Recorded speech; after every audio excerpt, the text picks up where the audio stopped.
දවසක් වේවා ඔයාලා හැමෝටම. ඉතින් ඔයාලා දන්නවා අපි යන වැඩේ මොකද්ද කියලා. මම අමුතුවෙන් කියන්න ඕනේ නැහැ. මම කියන්න වෙලාව ගන්නෙත් නැහැ. ඒ වගේම දැන් කලින් පේප් එක මම සාකච්ඡා කරා බලපු අයත් ඇති. මට බලලා කට්ටිය මැසේජ් දාලා තිබ්බා. ඉතින් මේ බලපු අයට මේ ඊළඟ පේප් එක කළමනාකරණය පාඩමිත මේකේ කියලා තියෙන විදියට අපි යන්න දැන් ප්‍රශ්නෙට වැඩි කතා ඕනේ නැහැ. මේක කියලා තියෙන විදියට ගජනායක මහතයි මදනායක මහතයි දෙන්නම එකම තනතුරු වල ඉන්න විදුහල්පතිවරුලු. ගජනායක මහතා හරිද? මම මේ උඩින් ගයන්න දිනවා මේ ඉන්න ගජනායක මහතා. මම හිතනවා ඔයාලට බෝඩ් එක පැහැදිලිව පේනවා ඇති කියලා. ඊළඟට මෙන්න මෙතනින් මම අඳිනවා මේ මයන්න ලියන්නේ මේ මදනායක මහතා. එතකොට මේ දෙන්නම කවුද වෙන්නේ? මේ දෙන්නම වෙන්නේ විදුහල්පතිවරු. හරිද? ඔයාලට වැඩි තේරුම් ගන්න මම රූප සටහන ඇඳි. මොකද මේ ප්‍රශ්නයෙන් තමයි අපි මේ ඔක්කොම ටික පැහැදිලි කරගන්න ඕන. හරිද? එතකොට මේ ඉන්නේ ගජනායක මහතා, මේ ඉන්නේ මදනායක මහතා. මේ දෙන්නම එකම සුදුසුකම් තියෙන විදුහල්පතිවරු කියලා තමයි කියන්නේ. හරි? ඊළඟට කියව ගන්න. ඔන්න දැන් ඉස්සෙල්ලා කියන්නේ ගජනායක මහතා ගැන. හරිද? දැන් අපි පළවෙනි ලියාගමුකෝ එයාගේ ලක්ෂණ මොනවද කියලා. ගජනායක මහතා සෑම විටම සැලසුම් සහගතව කටයුතු කරනවලු. ඒ කියන්නේ මෙන්න මේ ගජනායක මහතා හැමතිස්සෙම ප්ලෑන් එකකට අනුවලු වැඩ කරන්නේ. හරිද? ඔයාලා දෙයක් දන්නවද? අපි මොකක් හරි වැඩක් කරන්න කලින් ඒකට ප්ලෑන් එකක් හදාගත්ත කියන්නේ. සැලසුමක් හදාගත්ත කියන්නේ අපි අන්න ඒ වැඩෙන් 50%කට වඩා කවර් කරලා ඉවරයි කියලා තමයි කියන්නේ. ඒ කියන්නේ අපිට මේ වැඩේට පෙර හොඳ පෙර සූදානමක් තියෙනවා. ඔයාලත් ඒ වගේ තමයි මොකක් හරි පාඩම් කරන්න යනවා නම් ඒ ලෙවල් වලට වැඩ කරන්න යනවා නම් අනිවාර්යයෙන්ම ඔයාලා දැනගන්න ඕන ඔයාලට හොඳ ප්ලෑන් එකක් හදාගන්න. එතකොට ඔයාලගෙන් මිස් වෙන්න පුළුවන් චුටි චුටි තැන් තියෙනව නේද? අන්න ඒ තැන් ඔයාලටින් මිස් වෙන්නේ නැහැ. හරිද? අන්න ඒ වගේ මෙන්න මේ ගජනායක මහතාත් ප්ලෑන් එකක් අනුව වැඩ කරන සැලසුම් සහගත විදුහල්පතිවරයෙක් කියලා තියෙනවා. ඒ වගේම දරුවන්ගේ ගුරුවරුන්ගේ අදහස් සැලකිල්ලට ගන්නවා. එතකොට මෙන්න මේ ගජනායක මහතා අන් අයගේ අදහස් සැලකිල්ලට ගන්නවා කියලා කියනවා. එතකොට ප්ලෑන් එකකට අනුව වැඩ කරනවා. අන් අයගේ අදහස් සැලකිල්ලට ගන්නවා ගජනායක මහතා. හරිද? ඒ වගේම සෑම දෙනා සමගම සුහදශීලීව කටයුතු කරනවා. ඒ වගේම ඒක නිසා ඔහු පාසලෙන් දිනෙන් දින ජනප්‍රිය වෙනවා. ඒක හරි. එතකොට මෙයා තීරණ ගැනීම සිදු කරන්නේ ඔක්කොම අයගේ අදහස් වලට අනුව. ඒ කියන්නේ පාසලේ ඉන්න අනිත් අයගේ අදහස් සැලකිල්ලට අරගෙන තමයි මෙයා තීරණ ගැනීම කරන්නේ. යමු මදනායක විදුහල්පතිතුමා ගාවට. හරිද? එතකොට මෙන්න මේ මදනායක මහතා කිසි කෙනෙක්ගේ අදහස් සැලකිල්ලට ගන්නේ නැහැ. හරිද? මේ මදනායක මහතා කාගේවත් අදහස් සැලකිල්ලට ගන්න නැහැ. ඒ කියන්නේ මෙයා කාගේවත් අදහස් සැලකිල්ලට ගන්න නැහැ. තමන්ගේ තනි තීරණය අනුව තමයි එයාට ඕන විදිහට තනියම තීරණ අරගෙන තමයි ඒ කියන්නේ වැඩ කරන්නේ. හරිද? ඒ වගේම දැඩි ගති පැවතුම් තියෙනවා. කිසිවකු සමග සුහදශීලීව කටයුතු කරන්නේ. එතකොට මෙයයි තීරණ ගන්නේ තනියම. කාත් එක්කවත් සුහදශීලීව කටයුතු කරන්නේ නැහැ. හරිද? කාත් එක්කවත් සුහදශීලීව කටයුතු කරන්නේ නැහැ. එතකොට මෙන්න මේ දේවල් නිසා මෙන්න මෙයාගේ ඉස්කෝල දවසින් දවස පිරිහිලා යනවා කියලා තමයි කියන්නේ. හරිද? මම මේ ඔක්කොම ඡේදෙම කියවලා මේ විස්තර ටික ලියාගත්තේ මේක මුළු ප්‍රශ්නෙටම ඕන වෙනවා. හරිද? එතකොට අපි ඉස්සෙල්ලා හරියට ඡේද කියවගත්තා, විස්තර ටික ඔළුවට ගත්තා. දැන් අපි යමු මේ ප්‍රශ්න වලට උත්තර ලියන්න. ප්‍රශ්නය අහලා තියෙන්නේ ගජනායක මහතාගේ යහපත් කළමනාකරන ගති ලක්ෂණ. මෙන්න මේ ගජනායක මහතාගේ යහපත් කළමනාකරන ගති ලක්ෂණයි මදනායක මහතාගේ අයහපත් කළමනාකරන ගති ලක්ෂණයි දෙක බැගින් ලියන්න කියලා. දෙක නෙමෙයි මේකේ 3-4ක්ම ලියන්න අපිට දීලා තියෙනවා. එතකොට මෙන්න මේ ප්‍රශ්නේ. මේ ප්‍රශ්නේ ළමයෙක්ට හිතලා ලියන්න බැරිද? මේ ප්‍රශ්නේ ඕන ළමයෙක්ට හිතලා ලියන්න පුළුවන්. එතකොට ඔයාලගේ වැරද්ද තමයි ඔයාලා ප්‍රශ්නයක් අමාරුයි කියලා හිතන් ඉන්නවා නම් ඔයාලා මේ ප්‍රශ්නේ කියවලවත් බලන්න යන්නේ නැහැ මේක මට පුළුවන්ද බැරිද කියලා. මේක ළමයෙක්ට හිතලා ලියන්න පුළුවන්. හරිද? එතකොට ගජනායක මහතාගේ යහපත් කළමනාකරන ගති ලක්ෂණ මොනවද? හොඳ ප්ලෑන් එකක් අනුව, හොඳ සැලසුමක් අනුව තමයි සැලසුම් කරණයට අනුව තමයි වැඩ කරන්නේ. ඒ වගේම අන් අයගේ අදහස් සැලකිල්ලට ගන්නවා. ඒ වගේම තීරණ ගනිද්දී කාත් එක්ක සහයෝගයෙන් කටයුතු කරලා අන් අයගේ අදහස් වලට කරු කරලා තමයි තීරණ ගන්න. ඒ තමයි ගජනායක මහතාගේ හොඳ කළමනාකරන ගති ලක්ෂණ. ඊළඟට තියෙන්නේ මදනායක මහතාගේ. මදනායක මහතාගේ දුර්වල කළමනාකරන ගති ලක්ෂණ ටික තමයි මම මෙන්න මේ ලියලා තියෙන්නේ. අන් අයගේ අදහස් සැලකිල්ලට ගන්න නැහැ. ඒ වගේම හැමතිස්සෙම තීරණ ගන්නකොට දැඩි ගති පැවතුම් තියෙනවා. හරිද? ඒ වගේම අන් අයත් එක්ක සාකච්ඡා කරලා නෙමෙයි තීරණ ගන්න. ඒ වගේම කාත් එක්කවත් සුහදශීලීව කටයුතු කරන්නේ නැහැ. ඒ වගේම අපිට කියලා විලා තිබ්බේ නැහැ මදනායක මහතා ප්ලෑන් එකක් අනුව වැඩ කරනවායි කියලා. එතකොට අපිට මේ ඔක්කොගෙම තේරෙනවා මදනායක මහතා ප්ලෑන් එකක් අනුවත් වැඩ කරන්නේ නැහැ කියලා. හරිද? එතකොට මේව මදනායක මහතාගේ මේ දුර්වල කළමනාකරන ගති ලක්ෂණ විදිහට ගන්න පුළුවන්. මෙන්න මේ ටික ලිව්වනම් ඔයාලට ලකුණු දෙකක් හම්බ වෙනවා. මම මෙතන වෙන වෙනම ලියන්න යන්නේ. මම ඔයාලට උත්තර දීලා වෙනම කොලයක් දානවා. ඒකේ මේ ටික පැහැදිලිව තියෙනවා. හරිද? ඊළඟට අපි යමු ඒකේ ආ කොටසට. මම මෙහෙම අණු කොටස් ගොඩක් දාලා තියෙන හැම එකම කවර් වෙන්න ඕන විදිහට ඔයාලට එන්න පුළුවන් දේවල් කියලා දෙන්න ඕනේ. හරිද?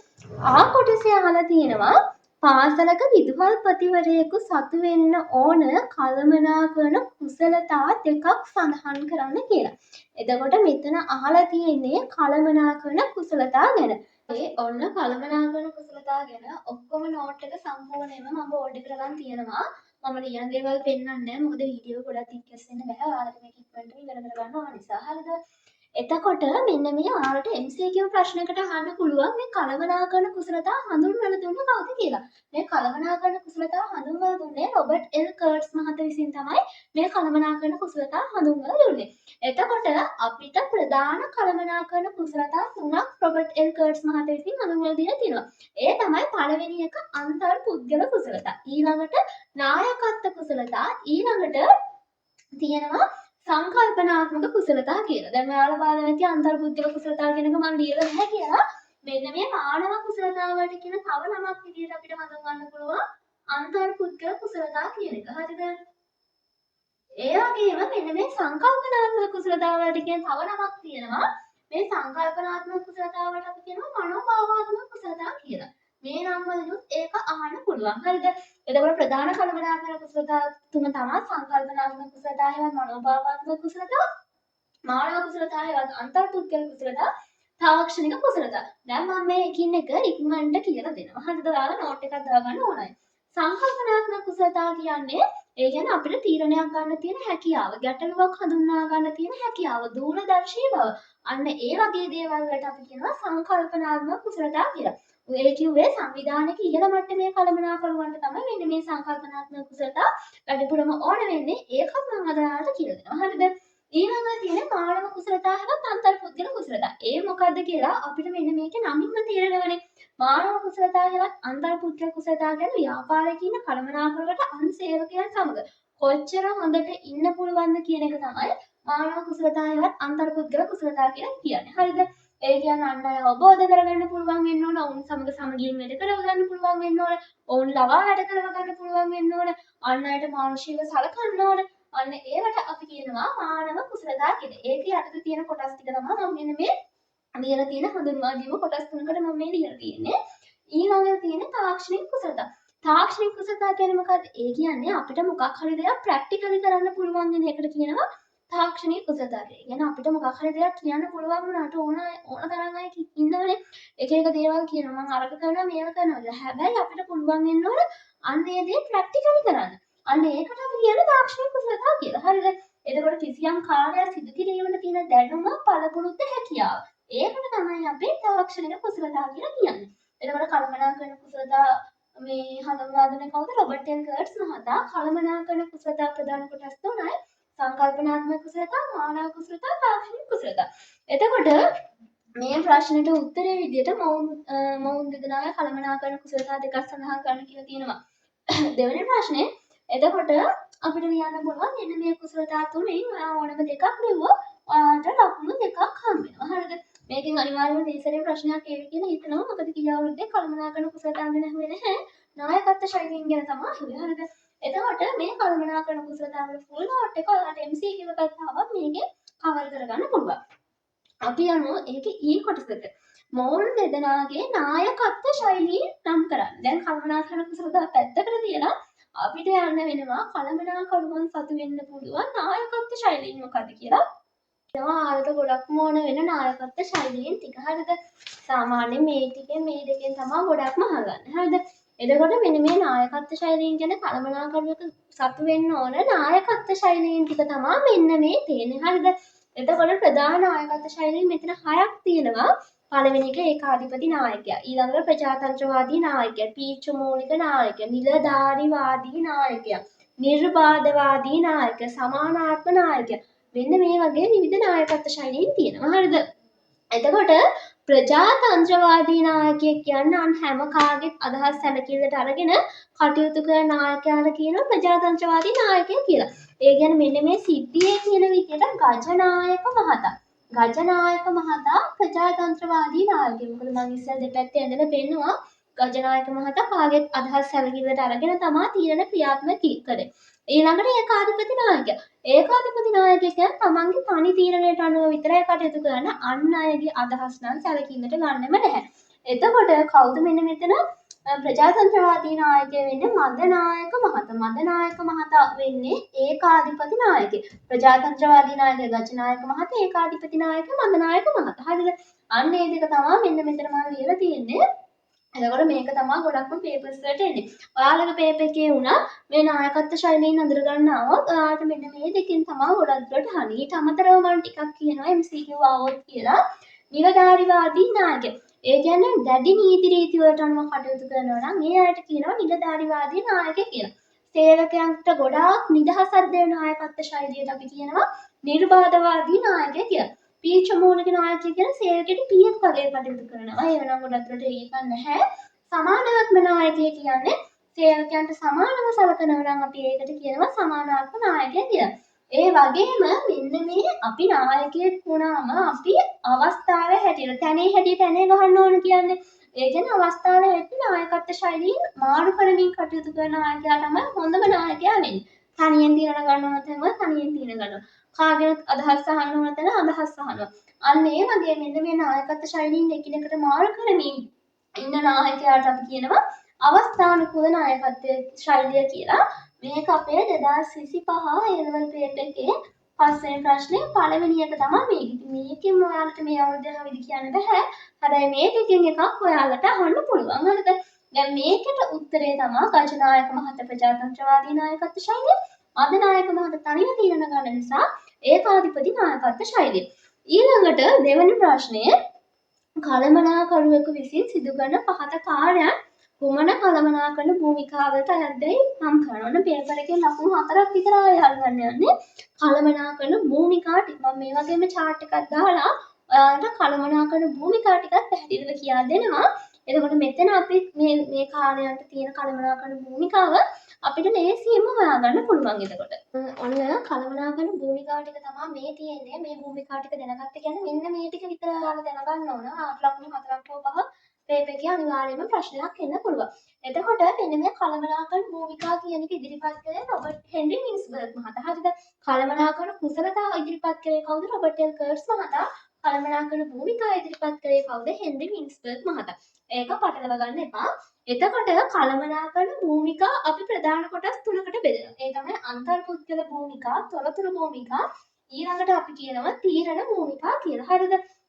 එතකොට මෙන්න මේ හෙන්රි වින්ස්බර්ග් මහතා විසින් කළමනාකරන භූමිකා ප්‍රධාන කොටස් තුනකට බෙදුවේ. මොකද්ද?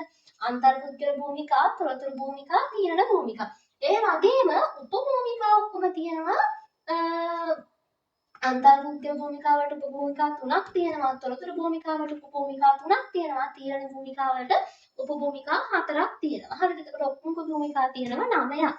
9 හරි 9ක් තියෙනවා. එතකොට අපි එක එක මේ භූමිකාව කතා කරගෙන යමු. එතකොට අන්තර්පුද්ගල භූමිකාව යටතේ ඉස්සෙල්ලම තියෙන ප්‍රධානිය. මම මේ හැම එකම ලියන්නේ නැහැ. ඔයාලට ඕන එකක් තියෙනවා ඔයාලා අරගෙන නෝට් එකේ ලියා ගන්න. ප්‍රධානිය. ප්‍රධානිය කියන්නේ ආයතනයේ රැස්වීම මතන්නේ අමුත්තන් පිළිගන්නේ. ඒ වගේම නීත්‍යානුකූල කීවලට අත්සන් කරන පුද්ගලයාට අපි කියනවා ප්‍රධානියා කියලා. ඒ තමයි ප්‍රධානියාගේ කාර්යය. ඒ වගේම නායකයෙක්. ඒ කියන්නේ ආයතනයේ ඉන්න සේවකයන් සම්බන්ධ කටයුතු කරන්නේ. සේවකයන් බඳවා ගන්නවා, සේවකින් අභිප්‍රේරණය කරනවා, සේවකයන්ට අවශ්‍ය උපදෙස් ලබා දෙනවා. අන්නේ සියලුම කටයුතු සිදු කරන්නේ මෙන්න මේ නායකයා විසින්. ඊළඟට සම්බන්ධතා පවත්වන ආයතනයයි විවිධ පාර්ශ්ව අතරයි සම්බන්ධතා පවත්වන්න මෙන්න මේ සම්බන්ධතාව පවත්වන්න විසින්. හරිද? ඒ කියන කොටස්කරුවන් එක්ක සම්බන්ධතා, සේවකයන් එක්ක සම්බන්ධතා හෝ වේවා, නැත්නම් අපි හිතමු සැපයුම් කරුවන් එක්ක සම්බන්ධතා, ණය ගනුදෙනු කරුවන් එක්ක සම්බන්ධතා, ඔක්කොම සම්බන්ධතා පවත්වන්න මෙන්න මේ සම්බන්ධතා පවත්වන්න විසින්. ඊළඟට තොරතුරු භූමිකා. තොරතුරු භූමිකාවල නියාමකය තමයි ව්‍යාපාරයට කියන අභ්‍යන්තර බාහිර තොරතුරු ගන්න. ඒ කියන්නේ පුවත්පත් වාර්තා මගින් නැත්නම් වෙන විදිහට වාර්ෂික තොරතුරු ඒ ඔක්කොම රැස් කරගන්නේ මෙන්න මේ නියාමක විසින්. එතකොට මෙන්න මේ නියාමක රැස් කරපු තොරතුරු තියෙනව නේද? ඒ නියාමක රැස් කරපු තොරතුරු ආයතනයේ බාහිර පාර්ශ්වයන්ට ලබා දෙන මාධ්‍යයන්ට ලබා දෙන්නේ. බාහිර පාර්ශ්වයන්ට ලබා දෙන්නේ මෙන්න මේ මාධ්‍ය ප්‍රකාශක මගින්.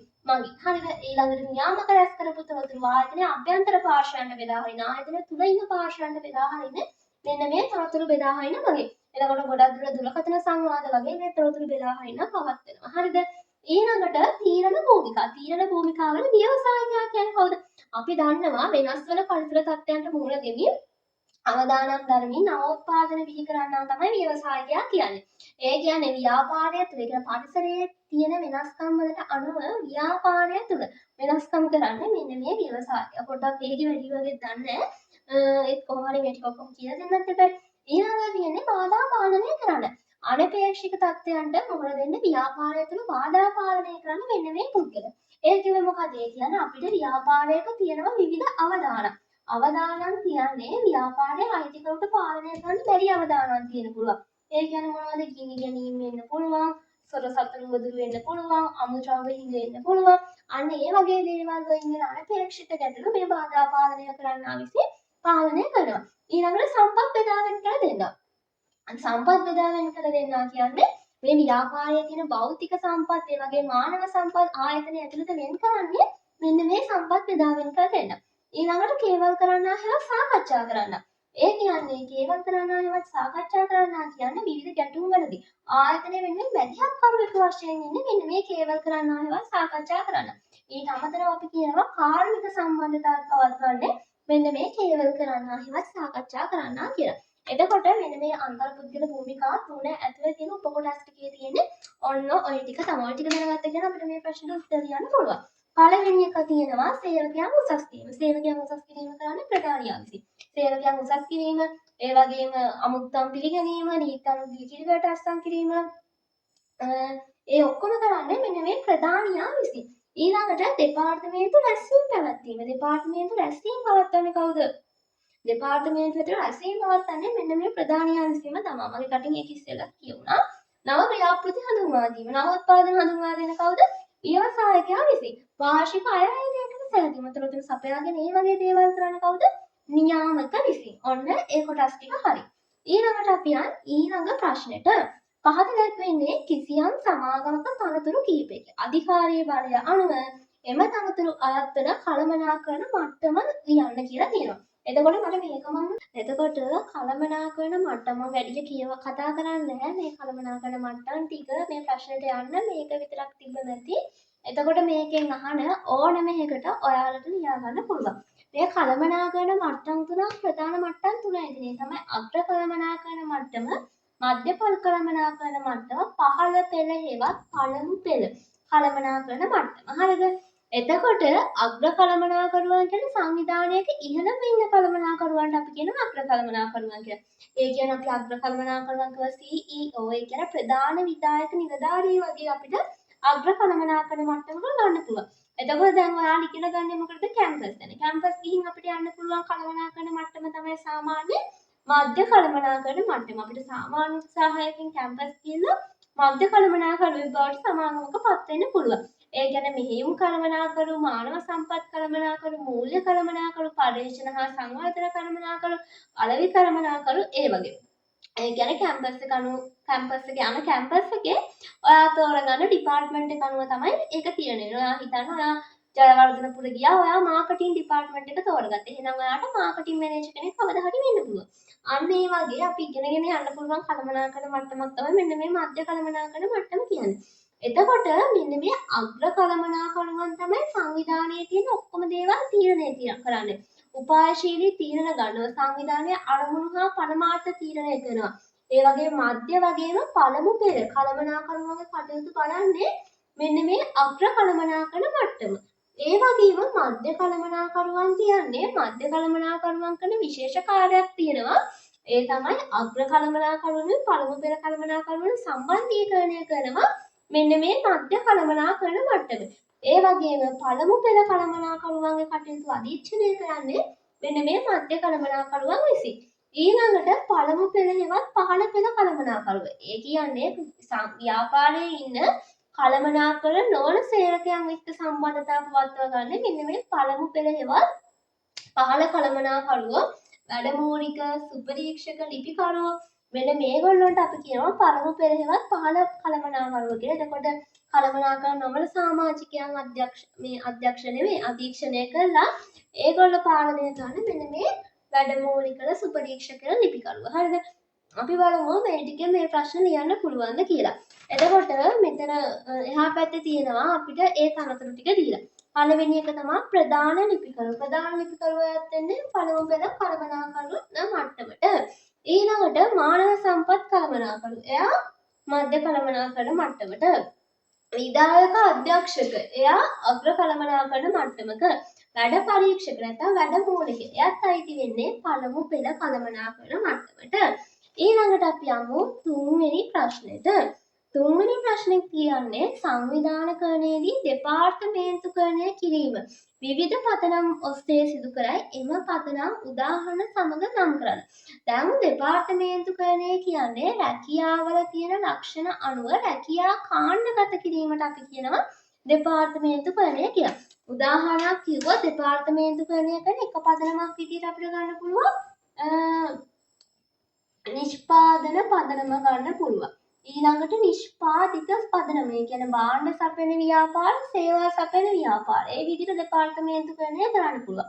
එතකොට මෙන්න මේ දෙපාර්තමේන්තුකරණය කරන්න පුළුවන් පදනම් ලියන්න කිව්වම නිෂ්පාදන පදනම. ඒ කියන්නේ භාණ්ඩයේ අනුව, ඒ කියන්නේ නිෂ්පාදනය කරන භාණ්ඩයේ අනුව නිෂ්පාදිත පදනම. ඊළඟට භූගෝලීය පදනම, න්‍යාස පදනම. අන්න ඒ වගේ පදනම් අනුව අපිට දෙපාර්තමේන්තුකරණය කරගන්න පුළුවන්. ඒක එච්චර ප්‍රශ්නයක් නෙවෙයි.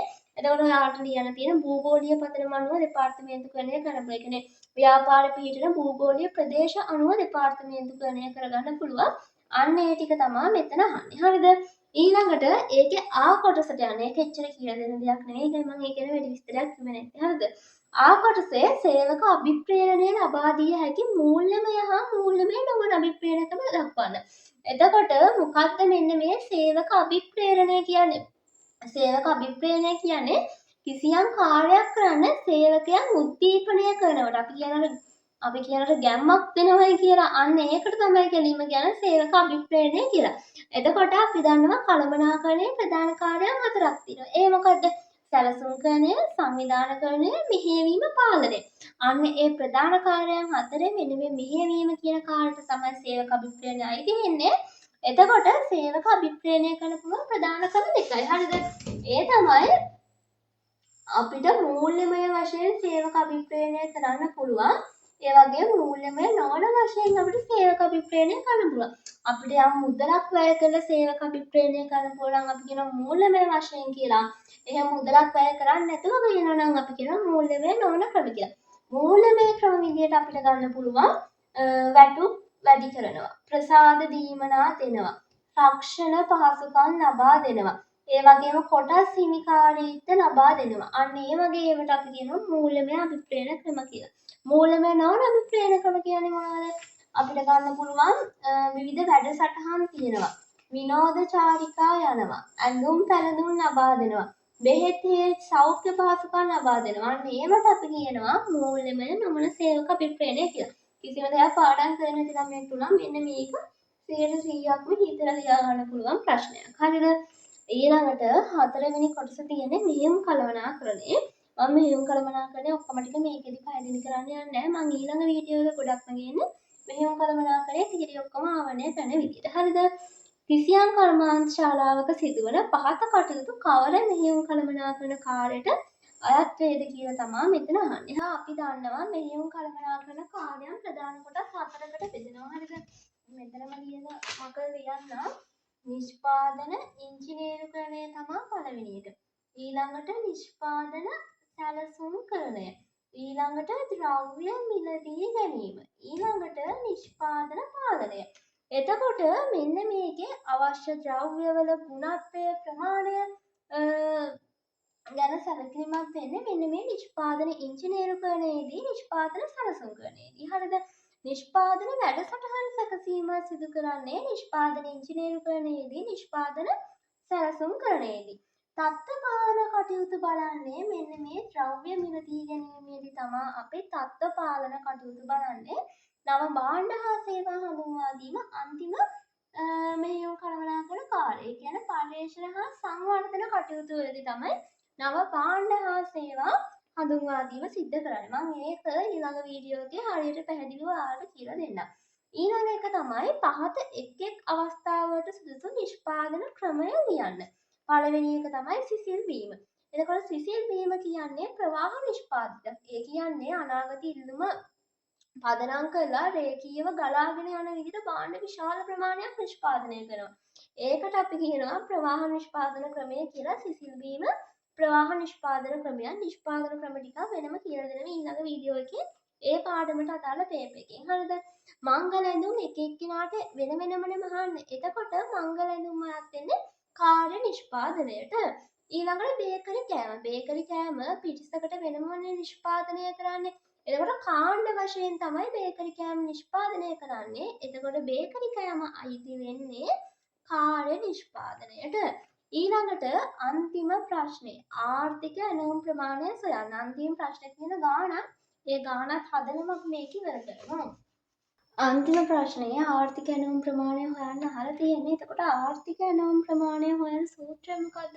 ආර්ථික ඇණවුම් ප්‍රමාණය හොයන්නේ 2DCO බෙදීම CH කියන එකෙන්. එතකොට මෙන්න මේක 2 කියන එක නියතයක්. DCO කියන්නේ D කියන්නේ මෙතන වාර්ෂික ඉල්ලුම. මෙතන තියෙන්නේ ඒකකයක ඇණවුම් පිරිවැය තමයි මෙතන තියෙන්නේ. ඒ වගේම මෙතන තියෙන ඒකකයක් රඳවා ගැනීමේ පිරිවැය. හරිද? එතකොට මෙන්න මේ සූත්‍රයේ දෑම 2යි මෙතන වාර්ෂික ඉල්ලුම තියෙනවා 10800ක්. ඒකකයක ඇණවුම් පිරිවැය තියෙනවා රුපියල් 100ක්. ඒ වගේම ඒකකයක් රඳවා ගැනීමේ පිරිවැය තියෙනවා 6ක්. එතකොට මෙන්න මේක ගුණ කරලා මේකෙන් බෙදලා කැලටකින් හදලා ගත්තම එනවා ආර්ථික ඇණවුම් ප්‍රමාණය විදියට අපිට ඒකක 600ක් එනවා. එතකොට අන්තිම ප්‍රශ්නෙට උත්තරේ තමයි ඒකක 600ක්. හරිනේ? එතකොට අපි අද පේපර් එකම සාකච්ඡා කරා. ඔයාලට මේක වීඩියෝ විනාඩි 30ක වීඩියෝ එකක් වුණාට මම මේක හදන්න පැය 3ක් විතර ගියා. මම හිතනවා ඔයාලට මේකෙන් ප්‍රයෝජනයක් වෙන්න ඇති කියලා. ඉතින් අපි ඊළඟ වීඩියෝ එකකින් හම්බෙමු. ඊළඟ පේපර් එකෙන් කරලා අපි ඒකට අදාළව මේ පේපර් එක සාකච්ඡා කරමු.